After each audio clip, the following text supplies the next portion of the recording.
দাঁত নড়ে? দেখি দেখি মামা একটু দেখি। এই দাঁতটা নিচেরটা? হ্যাঁ। আরে আরে মামা ফেলে দিবে? হ্যাঁ। ওকে ঠিক আছে।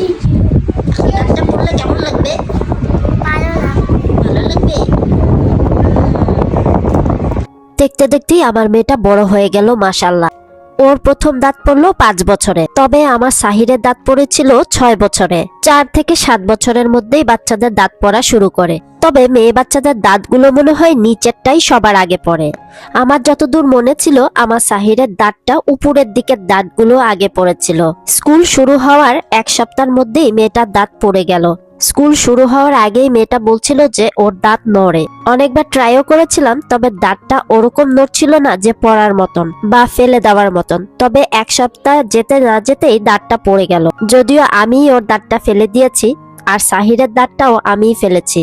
মজার ব্যাপার হলো ছোটবেলায় আমার নিজেদের আমি নিজেই ফেলেছি, আর এখন আমার বাচ্চাদেরটা ফেলছি।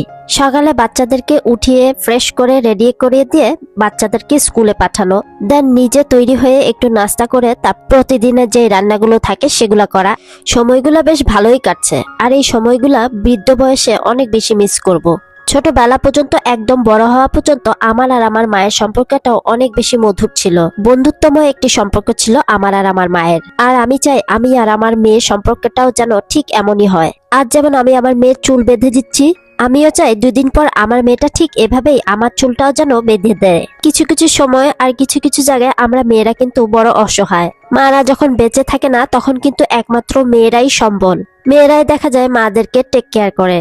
তবে সংসারের খাতিরে হয়তো সব মেয়েরা ওইভাবে টেক কেয়ার করতে পারে না, তবে ফোন দিয়ে তো খোঁজ খবর নিতে পারে, এটাই বা কম কিসে। মা বাবা বেঁচে থাকলে মনে হয় যেন জীবনের সবকিছু পেয়ে গিয়েছি, আমার কাছে সবকিছু আছে।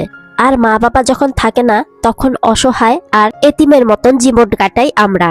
সেই সময়টা খুব মিস করি বাবা মায়ের বকাঝকা। তখন মনে হয় বাবা মা যদি একটু আমাকে বকাঝকা করতো। আর তখন খুব অসহায় আর এতিম লাগে। কার কার এমনটা লাগে জানাবেন এই কমেন্টসে। যে সারার দাঁতটা আজকে পড়ে গেল। দেখি দাঁতটা ই করে তো দেখি কেমন লাগতেছে দেখি। হায় হায় বুড়ি হয়ে গেছে। হঠাৎ করে রাত 10টার দিকে এসে মেয়ে বলছে দাঁতটা ফেলে দিতে। তবে এইবার মনে হলো যে সে ফাইনাল মতোই এসেছে। একটু টান দিতে দাঁতটা পড়ে এলো। মজার ব্যাপার হলো কোনো রকম কোনো ব্লাড বা রক্ত বের হয়নি। প্রথম দাঁত পড়ে যাওয়ায় তার খুব লজ্জা করছে। স্কুলেও যাবে না, টিচারদের সামনেও যাবে না। তো ওর সাথে একটু মজা করছিলাম, ওকে একটু ইজি করানোর চেষ্টা করছিলাম। প্রথম দাঁতটা পড়ে যাওয়ায় তার খুব চিন্তা, একদিকে খুব আনন্দ আবার নার্ভাসনেস। শুধু ভাবছে এখন কি হবে। টিভিতে দেখে বা টিচারদের কাছেও শোনে যে পড়িয়ে সে রাতে দাঁতটা নিয়ে যায়, সাথে কিছু পয়সা দিয়ে যায়। তবে আমাদের দেশে আমরা যেটা বলি বাচ্চাদেরকে, মাটিতে পুঁতে দিই, ইঁদুর এসে ইঁদুরের দাঁত দিয়ে যাবে, এতে করে ইঁদুরের মতন ছোট ছোট যেন আমরা দাঁত পাই। আমার মেয়েও তার ব্যতিক্রম না, খুব এক্সাইটেড। বালিশের নিচে টিস্যুর ভেতরে মুড়িয়ে রেখেছে তার দাঁতটা, আর বারবার দেখছে আর অপেক্ষা করছে কখন ফেরিয়ে এসে নিয়ে যায়। সাহিরা যখন 6 বছর থেকে দাঁত পড়া শুরু করেছিল তখন থেকে আমার মেয়ে সারা বলতো যে ওর দাঁতগুলো কখন পড়বে, বা কেন এখনো পড়ছে না সাহিরের মতন ওর দাঁতগুলো। আর ফাইনালি এখন ওর এই সময়টা চলে এসেছে। তারপরে এই পয়সা দিবে। পয়সা দিবে? হ্যাঁ। পয়সা দিবে। পয়সা দিয়ে দিবে? হ্যাঁ। নাইস। সারা এটা কি? এটা ফামিয়া পড়তে দিচ্ছে। কি এটা? এটা ফামিয়া পড়তে দিচ্ছে। তাহলে আমি আর বার্থডেতে দিয়েছে গিফট? হ্যাঁ। কি এটা? এটা তুই চকলেট, এটাই শিখা। চকলেটের স্টিকার? তুই চক। গ্রাচ্ছে বলেছো, থ্যাংক ইউ বলেছো? হ্যাঁ। ওয়াও। আর ওই যে বেডের মধ্যে ওই জিনিসটা কি দেখাও তো একটু। এটা কি? এইটা পাপাকে দিচ্ছে। ওয়াও, এই আয়নার এই যে ইয়া কম। আর নিচে কি লিপস্টিক চকলেট? হ্যাঁ। ওয়াও, দেখি এটা কম। এভাবে কম করে? Wow nice. সারাটা দিন এভাবেই বুড়িমাটা আমার পাকনামি করতে থাকে। ওর জন্য সবাই দোয়া করবেন। সবাই জানেন যে আমার ক্লথিং বিজনেসটা শুরু করেছি কিছুদিন হলো। আলহামদুলিল্লাহ আস্তে আস্তে সাড়া পাচ্ছি। ইনশাল্লাহ সামনে হয়তো আরো সাড়া পাবো আপনাদের সবার সহযোগিতা পেলে। সবার কাছে একটা রিকোয়েস্ট, যারা এখনো আমার পেজটা ফলো দেননি, শান্তাস কালেকশন ফেসবুক পেজটা লাইক ফলো দিয়ে পাশেই থাকবেন।